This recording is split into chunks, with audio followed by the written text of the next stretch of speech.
Sebelum kita bicara tentang harta, sebelum kita bicara tentang sistem, kita perlu bicara tentang ketaatan. Karena dalam Islam, kelimpahan bukan dimulai dari kepemilikan, ia dimulai dari kepatuhan batin.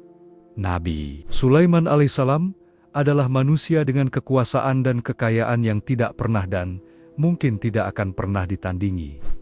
Ia memimpin manusia, jin, dan hewan. Angin tunduk pada perintahnya. Istana megah berdiri atas izin Allah.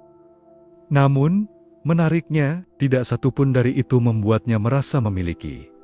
Setiap kali kekuasaan ditampakkan di hadapannya, yang keluar dari lisannya bukan rasa bangga, melainkan doa. Ini termasuk karunia Tuhanku untuk mengujiku, apakah aku bersyukur atau kufur. Quran Surat An-Naml 40. Disinilah kunci itu berada. Nabi Sulaiman hidup dalam kondisi zero mind.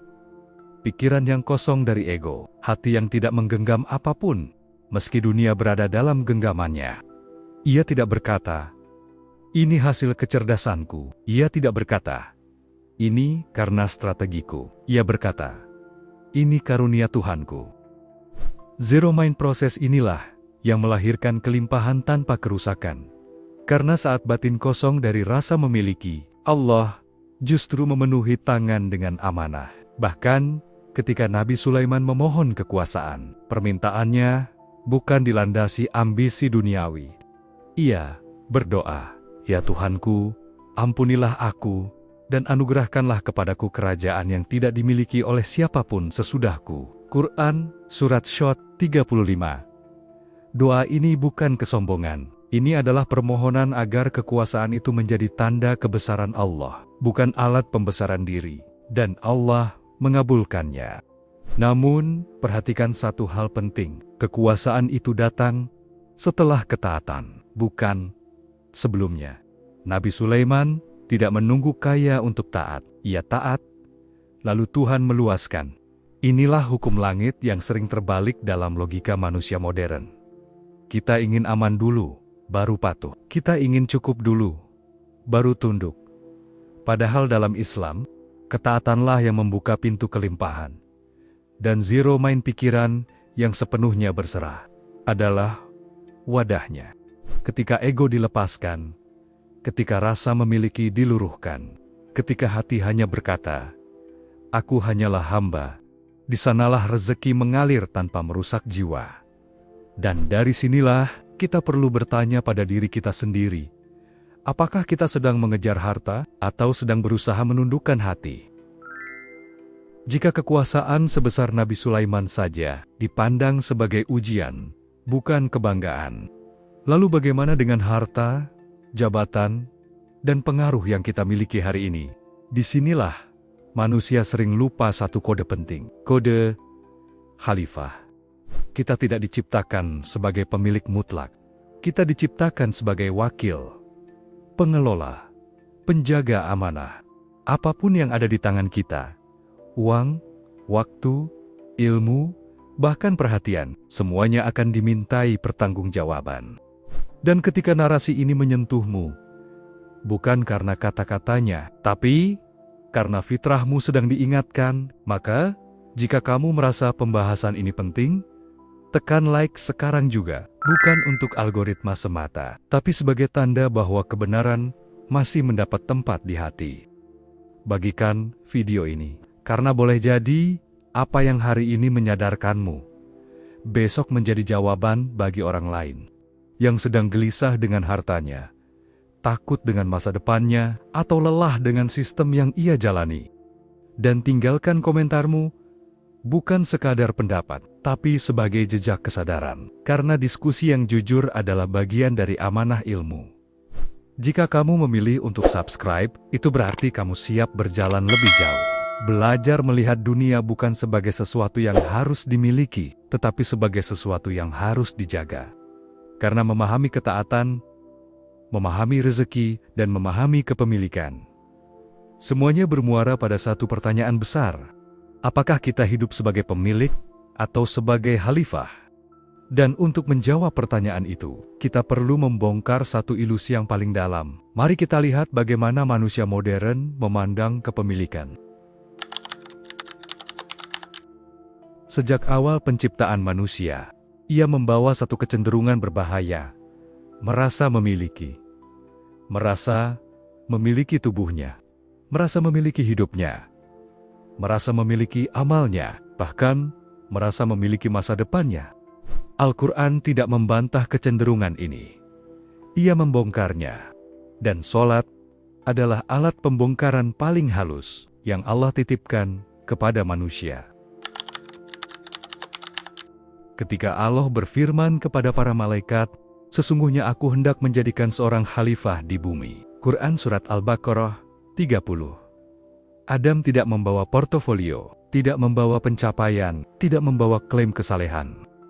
Adam diciptakan dalam keadaan nol, dan justru karena nol itulah ia layak menerima amanah. Khalifah tidak dimulai dari kehebatan, tapi dari ketiadaan kepemilikan. Iftitah sebagai bahasa Adam. Ketika kita membaca, "Inna sholati wa nusuki wa mahyaya wa mamati lillahi rabbil alamin." Kita sedang kembali ke kondisi Adam sebelum ego manusia terbentuk. Ini bukan kalimat sholat, ini adalah kalimat penciptaan ulang. Korun adalah simbol manusia saleh yang lupa zero self mode atau mode penihilan diri. Dia berilmu, dia ahli ibadah, dia hidup di tengah kaum Nabi Musa. Tapi ketika ditanya tentang hartanya, dia berkata, "Sesungguhnya, aku diberi semua ini karena ilmuku." Quran Surat Al-Qasas ayat 78. Disinilah ibadah dan ilmu berubah menjadi berhala halus. Nabi Muhammad bersabda bahwa salah satu golongan pertama yang diadili di akhirat adalah orang alim dan ahli ibadah yang beramal untuk dilihat manusia. Hadis riwayat Muslim. Inna sholati adalah alarm keras. Hati-hati, ibadahmu bisa mencintaimu lebih dari Allah.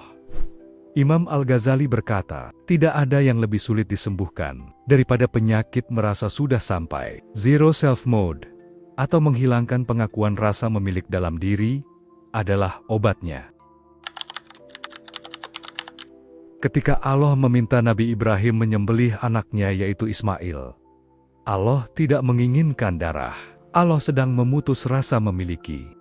Ismail bukan milik Ibrahim. Dia amanah. Nusuk adalah pengorbanan yang membebaskan jiwa dari kepemilikan. Tokoh lainnya yaitu Umar bin Khattab. Beliau menangis ketika diangkat menjadi khalifah. Dia tidak berkata, "Ini prestasiku."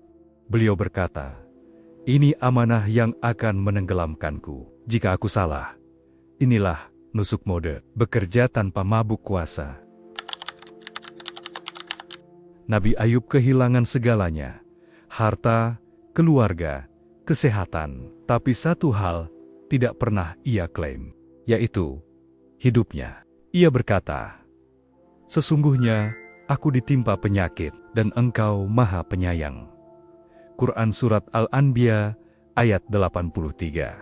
Tidak ada tuntutan, tidak ada protes. Mahyaya adalah hidup tanpa klaim kepemilikan. Tokoh Muslim terkemuka Hasan Al-Basri berkata, "Wahai anak Adam, engkau hanyalah kumpulan hari. Setiap hari berlalu, sebagian dari dirimu mati." Zero self membuat hidup ringan, karena ia tidak dipikul sendirian. Ketika Nabi Muhammad wafat, Abu Bakar berdiri dan berkata, "Barang siapa menyembah Muhammad, maka Muhammad telah wafat. Barang siapa menyembah Allah, maka Allah Maha Hidup dan tidak mati." Bahkan Nabi pun tidak dijadikan pusat. Mamati adalah pelepasan total dari kontrol semu.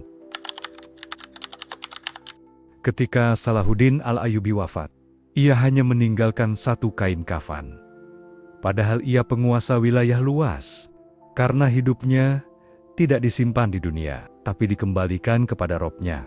Filsuf Muslim terkenal dari Tunisia, Syekh Ibn Khaldun menulis, peradaban runtuh bukan karena kekurangan ilmu, tapi Karena hilangnya amanah, Khalifah Qut adalah sistem amanah. Sekarang, mari kita kembali ke lingkar paling dalam. Ucapkan dalam hatimu, Inna sholati, lepaskan ibadah dari ego. Wa nusuki, lepaskan karya dari klaim. Wa mahya, lepaskan hidup dari rasa memiliki. Wa mamat, lepaskan takut kehilangan. Lillahi rabbil alamin, kembalikan semuanya kepada Sang Maha Penguasa, seluruh alam semesta. Khalifah bukan orang paling kuat. Ia orang yang paling ringan, karena ia tidak memikul apa yang bukan miliknya. Nol sebelum bismillah. Iftitah sebelum aksi. Disitulah manusia kembali utuh. Disitulah bahtera jiwa berlayar. Aku bukan pemilik. Aku hanyalah pengelola, dan itu sudah cukup.